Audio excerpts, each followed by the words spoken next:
Passport ఉంటే Indian citizen అని అనుకోవచ్చా? అయితే దీనిపై కేంద్ర ప్రభుత్వం కీలక వివరణ ఇచ్చింది. అసలు ఇండియన్ పాస్పోర్ట్ ఎవరికి ఇస్తారు? పాస్పోర్ట్ పౌరసత్వానికి ప్రూఫ్గా పనికొస్తుందా? రాజ్యసభలో కేంద్రం చెప్పిన సమాధానం ఏంటి? ఈ విషయాలు ఈ వీడియోలో మీకోసం.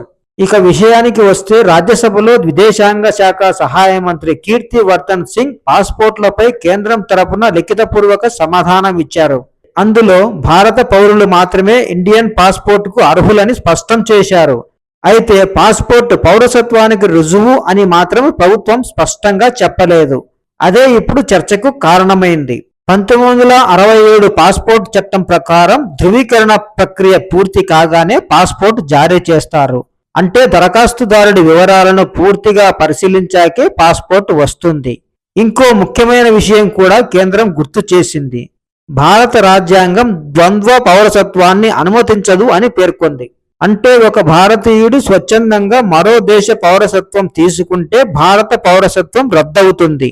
అలాంటి సందర్భంలో భారత పాస్పోర్ట్ కూడా చెల్లుబాటు కాదు. దాన్ని ప్రభుత్వానికి తిరిగి అప్పగించాల్సి ఉంటుంది. ఇక పాస్పోర్ట్ చట్టంలోని సెక్షన్ 6 ప్రకారం పౌరసత్వ అర్హత లేకపోతే పాస్పోర్ట్ దరఖాస్తును అధికారులు తిరస్కరించాల్సిందే. అంటే ముందు పౌరసత్వ అర్హత, ఆ తర్వాత పాస్పోర్ట్. ఇదే విషయాన్ని గతంలో కూడా విదేశాంగ మంత్రిత్వ శాఖ ప్రతినిధి రణధీర్ జైస్వాల్ వివరించారు.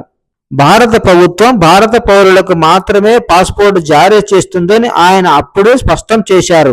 మొత్తానికి భారత పాస్పోర్ట్ భారత పౌరులకే జారీ అవుతుంది. కానీ దానినే పౌరసత్వానికి అంతిమ రుజువుగా కేంద్రం ప్రకటించలేదు.